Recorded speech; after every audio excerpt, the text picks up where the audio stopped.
మాకు అత్యంత సన్నిహితులైన love gospel వీక్షకులందరికీ సర్వశుభాలు. మానవ చరిత్రలోనే అత్యంత క్రూరమైన భయంకరమైన మరణశిక్ష పద్ధతుల్లో సిలువ వేయడం అనేది ఒకటి. ఒక మనిషిని చెక్కకు లేదా కొయ్యకు కట్టి లేదా దూలానికి సిలువకు వేలాడదీసి కట్టివేసి రక్తం కోల్పోయేలా చేసి డీహైడ్రేషన్ అయ్యేలా ఊపిరి అందకుండా ఆక్సిజన్ అందకుండా చేసి శరీరం నలిగిపోయి నరక యాతనతో నెమ్మదిగా టార్చర్ అనుభవించేలా చేయటమే జరుగుతుంది. అదే సిలువ మరణ శిక్ష. ఈ శిక్షను ప్రాచీన నాగరికతల నుంచి తీవ్రమైన శిక్షను విధించడానికి వాడేవారు. పర్షియన్లు, కార్తజీనియన్లు, రోమన్లు ఇలా ఎక్కువగా శిక్షించేవారు సిలువ శిక్ష వేసి. ఈ శిక్ష క్రీస్తు శకం 4వ శతాబ్దం వరకు కూడా కొనసాగింది. అయితే ఈ శిక్షలో మోస్ట్ ఫేమస్ వ్యక్తి యేసుక్రీస్తు. ఆయన మరణం ప్రపంచాన్ని, ప్రపంచ చరిత్ర స్థితిగతులను కూడా మార్చేసింది. సిలువ మరణం, ఈ క్రూసిఫిక్షన్ అనేది కేవలం ఫిజికల్ టార్చర్ మాత్రమే కాదు, మానసికంగా దెబ్బతీసే టార్చర్, అలాగే సామాజిక పరమైన ఘోర అవమానం కూడా.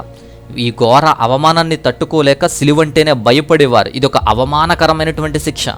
అది అన్నిటికంటే పెద్ద శిక్ష. వరస్ట్ క్రిమినల్స్కి మాత్రమే వేసేది.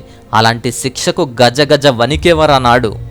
అత్యంత క్రూరమైన నేరస్తులను శిక్షించేందుకు ఆనాడు వాడారు.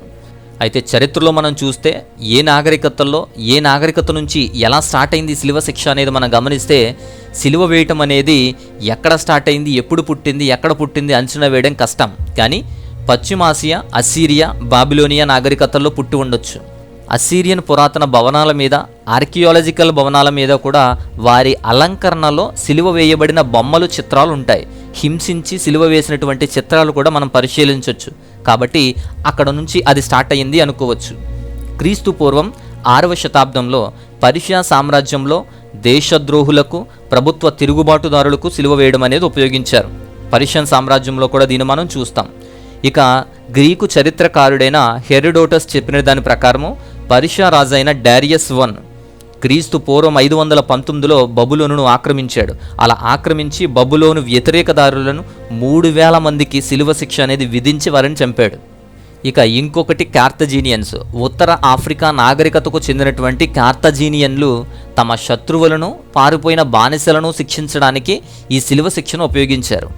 గ్రీకు చరిత్రకారుడైన ఫోలిబియస్ చెప్పిన దాని ప్రకారం ఈ కార్తజీనియన్ గవర్నర్ అయినటువంటి హన్నీబాల్ అనేటువంటి గవర్నరు రోమన్ నేరస్తులకు ఎక్కువగా ఉపయోగించాడు. రోమన్ నేరస్తులను సిలువ శిక్ష వేసి చంపాడు అని చరిత్ర మనకు చెప్తోంది. ఇక రోమన్ ఎంపైర్, రోమా సామ్రాజ్యంలో కూడా ఎక్కువగా సిలువ శిక్ష విధించడాన్ని చూస్తాం. రోమన్లు సిలువ శిక్షను అత్యంత అనాగరికులకు, రోమన్లు కాని వారికి ఉపయోగిస్తారు. యూదుల చరిత్రకారుడైనటువంటి జోసఫస్ చెప్పిన దాని ప్రకారం రోమా గవర్నర్ అయిన వారస్, ఈ వారస్ క్రీస్తు పూర్వం 4లో యోదయాలో గొప్ప తిరుగుబాటును అణిచివేసిన తర్వాత 2000 మంది యూదులను సిలువ వేసి చంపాడు. క్రీస్తు పూర్వం 4వ శతాబ్దంలో అలెగ్జాండర్ తూర్పు మధ్యధరా ప్రాంత దేశాలకు ఈ శిక్షను తీసుకొచ్చాడు. శత్రు దుర్భేద్యంగా చెప్పుకునేటువంటి టైర్ నగరాన్ని, అంటే ఈనాటి లెబనాన్ దేశం, ఆనాటి టైర్ నగరాన్ని 4th century BCలో అలెగ్జాండర్ ఆక్రమించి అక్కడ 2000 మందికి సిలువ శిక్ష వేశాడు. అలెగ్జాండర్ వల్లే ఈ శిక్ష అనేది ఇతర దేశాలకు వ్యాపించింది.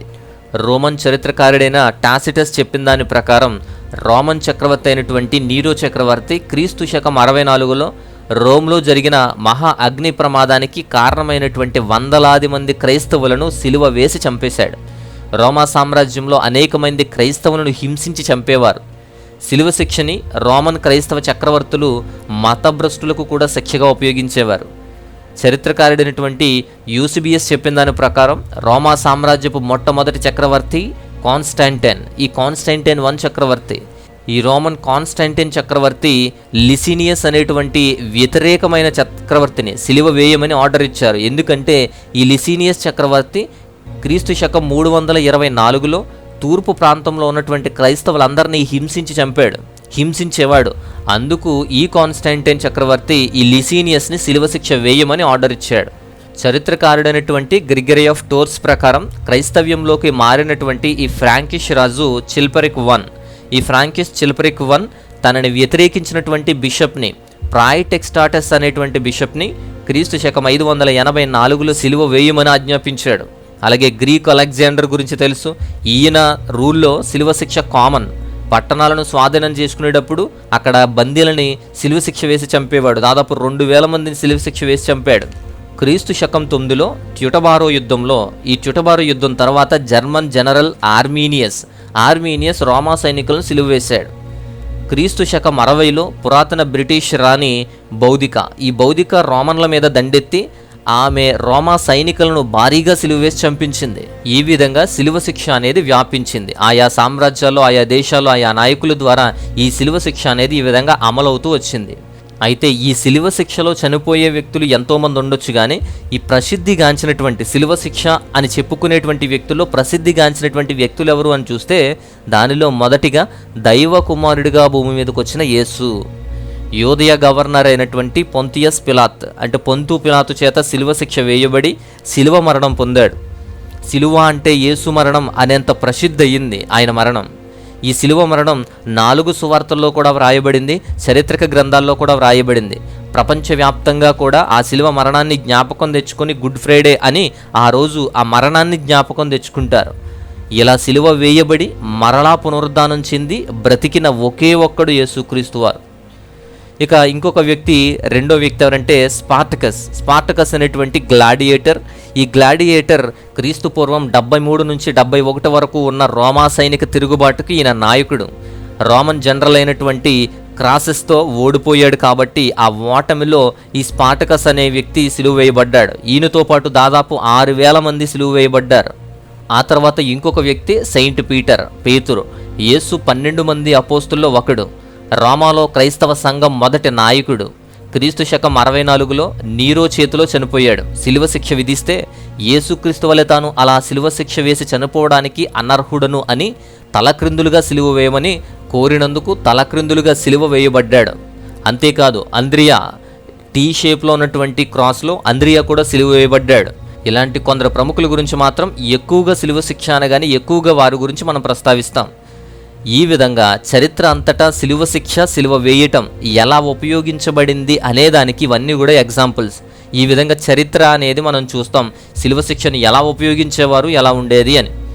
అయితే ఈ సిలువ శిక్ష ఎలా వచ్చింది, ఎక్కడి నుంచి వచ్చింది అనేది కష్టం. ప్రారంభంలో చెట్టు కొమ్మకు లేదా ఒక కొయ్యకు కట్టేసేవారు. ఈ హెరోడోటస్ చరిత్రకారుడి ద్వారా తెలుస్తుంది ఈ విషయాన్ని. కొన్ని నాగరికతల నుంచి ఇది ఇంప్లిమెంట్ అయ్యింది అని తెలుస్తుంది. ఇలా చరిత్రలో రకరకాలుగా ఉంటాయి. కానీ విచిత్రం ఏంటి అంటే ఇవన్నీ క్రాసులు కూడా, ఈ అన్ని క్రూసిఫిక్షన్లు కూడా యేసు సిలువ వంటివి కాదు. అవన్నీ కూడా రకరకాలుగా ఉంటాయి. ఎందుకంటే సిలువ వేయడానికి వాడే బేసిక్ స్ట్రక్చర్స్ ఏంటి అంటే వాటిలో కొన్ని ఉన్నాయి. మొదటిది క్రక్స్ సింప్లెక్స్ అంటారు. సింగిల్ అప్రైట్ స్టేక్ మీద శిక్ష వేస్తారు. అంటే ఒక కొయ్య మీద నిలబెట్టి దానికి కట్టి శిక్షించడం అంటాం. క్రక్స్ సింప్లెక్స్ అంటాం దాన్ని. రెండవది క్రక్స్ కమ్మీజా. ఈ క్రక్స్ కమ్మీజా అనేది టీ షేప్డ్ స్ట్రక్చర్. దీన్నే అంద్రియా క్రాస్ అని కూడా అంటారు. ఈ విధంగానే అంద్రియా కూడా సిలువ వేయబడ్డాడు. టీ ఆకారంలో కొయ్యలను పెట్టి దానికి కట్టి శిక్షించడం. అడ్డ కొయ్య అనేది పై భాగంలో కొయ్యకు వేస్తారు. ఇక మూడోది క్రక్స్ డికాసటా. ఇది ఎక్స్ షేప్లో ఉండేటువంటి క్రాస్. సెయింట్ యాంథనీ ఎక్స్ ఆకారంలో చనిపోయాడు కాబట్టి ఈ ఎక్స్ క్రాస్ అని చెప్పి దీన్ని పిలుస్తారు. ఎక్స్ ఆకారంలో వారికి సిలువ వేసి శిక్షించి చంపుతారు. సో ఈ విధంగా 3 ఆకారాలు ప్రసిద్ధిగాంచినవి. ఇక నాలుగవది క్రక్స్ ఇమ్మిజా అనేది టీ ఆకారంలోనే ఉంటుంది, కానీ కొంచెం అడ్డకర్ర కిందకు ఉంటుంది. దీన్ని లాటిన్ క్రాస్ అంటారు, లాటిన్ సిలువ అంటారు. ఈ లాటిన్ క్రాస్నే యేసుక్రీస్తుకు వేసినటువంటి సిలువ ఇది. ఈ సిలువనే యేసుక్రీస్తుకు వాడారు. అలాంటి సిలువ శిక్ష అది. సో ఇలా 4 రకాలుగా సిలువ శిక్షలు అనేవి విధించేవారు. ఈ సిలువ శిక్షలు 4 రకాలుగా ఉండేవి. ఈ సిలువ శిక్షల చరిత్రలో కొన్ని సివిలైజేషన్స్ సిలువకు కట్టేసిన బాధితుడు సహజంగా చనిపోయే వరకు చూస్తారు. సహజంగా చనిపోయేలాగా లేదా పక్షులు గ్రద్దలు వచ్చి తిని చనిపోయేలాగా చేస్తారు. ఎగ్జాంపుల్ పర్షియన్లు ఇలానే చాలా రోజులు చనిపోయేలా వేలాడదీసి ఉంచుతారు. రోమన్లు మాత్రం గంటల వ్యవధిలో చనిపోయేలా చేస్తారు. రక్తం కారేలాగా, డీహైడ్రేషన్ అయ్యేలాగా, ఆక్సిజన్ అందకుండా చేసి ఇంకా చనిపోకపోతే కాళ్ళు విరకకొట్టి చంపేస్తారు. అలాంటి శిక్షను రోమన్లు వాడతారు. ఇక కార్టిజియన్స్ సిలువను శరీరానికి కుట్టేస్తారు. గోర్లతో కానీ, తాడుతో కానీ, స్పైక్లతో కానీ సిలువకు ఆ శరీరాన్ని కుట్టేస్తారు. వెనిగర్ కానీ, ఉప్పు కానీ, ముళ్ళు ఉపయోగించి మరింత నొప్పిని, బాధని కలిగజేస్తారు. రోమన్లు కూడా శరీరాన్ని కొట్టడానికి తాళ్ళు, గోర్లు, మేకులు ఉపయోగించారు. కొరడాలతో కొట్టడం, ముళ్ళ కిరీటం పెట్టి తలకు నొప్పి కలిగించటం, అపహాస్యం చేయడం చేస్తారు రోమన్లు. సిలువ వేయడం ద్వారా కలిగేటువంటి ప్రభావాలు కూడా ఉంటాయి. సిలువ అనేది రాజద్రోహము, తిరుగుబాటు, దోపిడీ, హత్య, గూఢచార్యం వంటి వాటికి విధిస్తారు. దైవదూషణ, విగ్రహారాధన, మతభ్రష్టత్వం వీటి కోడ్ను విస్మరించే వారికి సిలువ శిక్ష ఉపయోగిస్తారు. అంతేకాదు ఉన్నత వర్గాల గౌరవాన్ని కించపరిచిన నేరాలకు కూడా సిలువ శిక్ష విధిస్తారు. సిలువ వేయడం ద్వారా విపరీతమైన శారీరక నొప్పి, బాధను కలుగజేస్తారు. ఇలా నొప్పి కలిగించేటువంటి ప్రక్రియలో కూడా వాళ్ళు కొన్ని దశలు పాటిస్తారు. మొదటి స్టెప్, నేరస్తుడు సిలువ వేయబడడానికి ముందు కొరడాలతో కొట్టబడతాడు. అలా మాంసాన్ని కొరడాలు చీల్చేస్తాయి. అలా శరీరం చీల్చబడి నొప్పితో వేధించబడతాడు.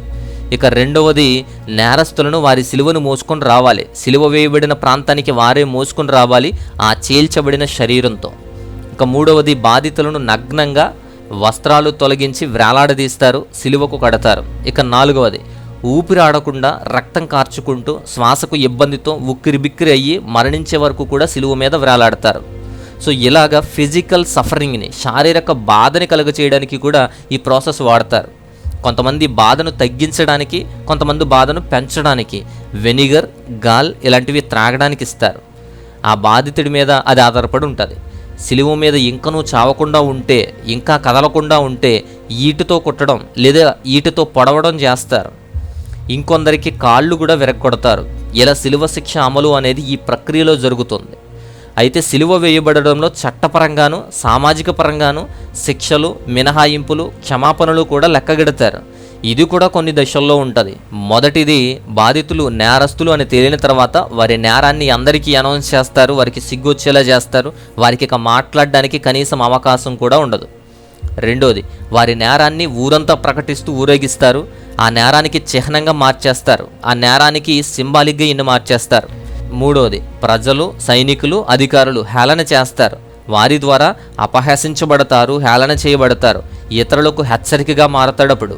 ఇక నాలుగవది, మనుషులకు దూరంగా, మనుషులను విడదీసి పక్షులు తినడానికి వదిలివేయబడతాడు.